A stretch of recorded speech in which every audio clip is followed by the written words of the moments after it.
First at 6, 1 year after a massive gas explosion rocked North St. Louis County, the neighborhood is still recovering. While some homeowners packed up and left, others are rebuilding.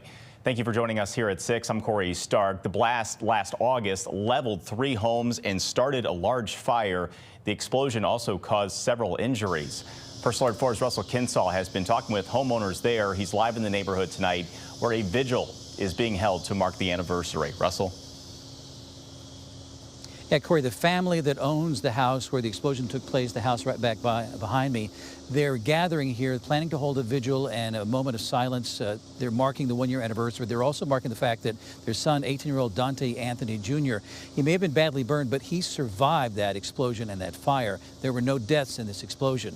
As far as the damaged homes in this neighborhood, some have been repaired, but others have a lot of work ahead.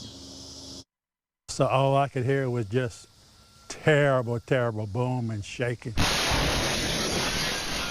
Cecil Cobb lives behind the house that exploded on Evan Air Drive. When I started to try to come out, I seen a lot of debris falling from the sky. And so I thought that it was an earthquake. Jotham Dixon came out of his house and saw the devastation and fire, and that's when he ran to rescue a neighbor. We saw that a fire was on the corner, opposite corner of our house. He said, "Hey, it's burning, so we're gonna have to get out." And so me and a couple of neighbors helped her, come out of the window. The explosion destroyed 3 homes and damaged 20 others. 5 people were injured, including 18-year-old Dante Anthony Jr., who had burns on 85% of his body, but no one was killed. But the main thing was, and that was the first second, that we survived it. We're still alive and in one piece. Among the homes damaged was Cecil Cobb's. The foundation and the windows, doors, you name it. All parts of the house. An investigation never found a malfunction responsible for the blast, but there was a mysterious surge of gas into a home hours before.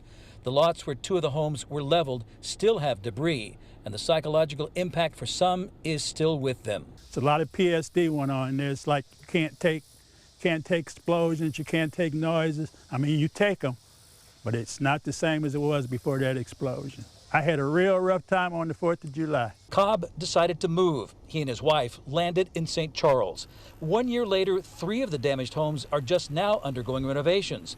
Recovery has been a long process for Nixon, who decided to stay. Been about a full year with the repairs, working with the contractors, working with the insurance, so a lot of paperwork, a lot of phone calls.